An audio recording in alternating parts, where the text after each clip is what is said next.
Hai, apa kabar anak-anak ibu semuanya?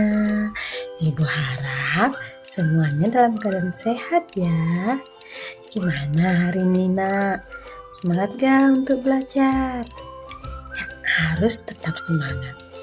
Nah, pada pertemuan kali ini kita akan membahas tentang materi aktivitas manusia dalam memenuhi kebutuhan. Nah, sub materi yang akan kita bahas yaitu tentang kelangkaan. Nah, silakan disimak ya. Nah, tujuan pembelajaran kita kali ini yaitu anak-anak ibu nantinya mampu menjelaskan pengertian kelangkaan, mampu mengidentifikasi faktor penyebab terjadinya kelangkaan, dan mampu menganalisis permasalahan yang terjadi akibat adanya kelangkaan. Anak-anak, manusia dikenal sebagai makhluk ekonomi atau Homo economicus, yang artinya sebagai makhluk ekonomi, manusia tidak pernah merasa puas dan selalu berusaha terus-menerus untuk memenuhi kebutuhan hidupnya. Nah, apa itu kebutuhan? Kebutuhan adalah suatu keinginan terhadap suatu barang atau jasa yang menuntut adanya pemenuhan. Apabila tidak dipenuhi, maka akan mempengaruhi kehidupan.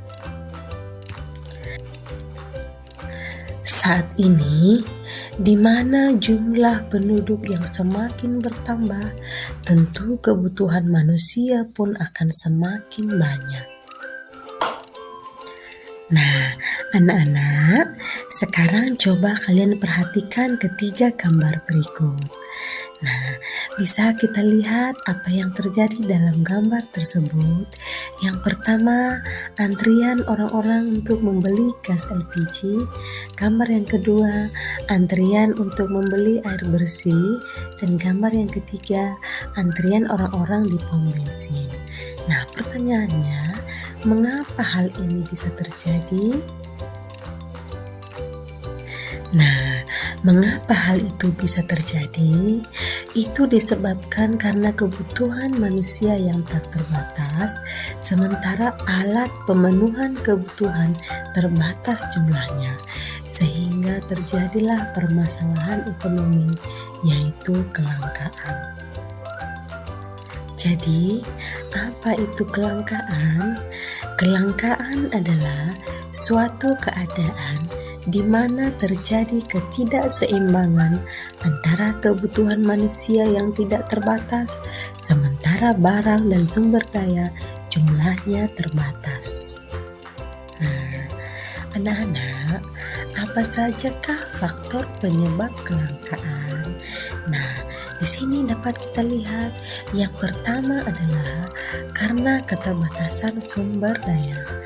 Alam menyediakan sumber daya yang cukup melimpah, namun tetap saja jumlahnya terbatas, apalagi jika manusia mengolahnya secara sembarangan. Faktor yang kedua penyebab kelangkaan itu karena perbedaan letak geografis. Sumber daya alam biasanya tersebar tidak merata di setiap daerah.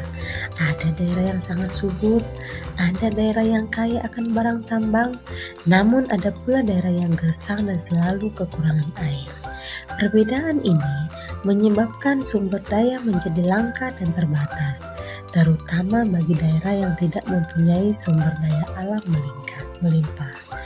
Nah, faktor yang ketiga penyebab kelangkaan itu karena pertambahan jumlah penduduk. Pertumbuhan jumlah penduduk selalu lebih cepat dibandingkan dengan produksi barang dan jasa. Hal ini menimbulkan ketidakseimbangan antara pertambahan jumlah penduduk dengan ketersediaan barang dan jasa. Faktor yang keempat penyebab terjadinya kelangkaan yaitu karena keterbatasan kemampuan produksi. Keterbatasan produksi menyebabkan penawaran tetap sedangkan permintaan barang tersebut tinggi sehingga mengakibatkan kelangkaan. Faktor yang kelima yaitu karena adanya bencana alam. Bencana alam yang terjadi akan merusak segala sumber daya alam yang ada, sehingga menyebabkan kelangkaan. Faktor yang keenam dan ini yang terakhir adalah tidak ada barang pengganti atau barang substitusi yang efektif. Nah, anak-anak, setelah kalian mengetahui apa saja faktor penyebab kelangkaan, nah di sini kita perlu juga mengetahui apa saja usaha yang dapat kita lakukan untuk mengatasi kelangkaan, yaitu yang pertama dengan menyusun skala prioritas.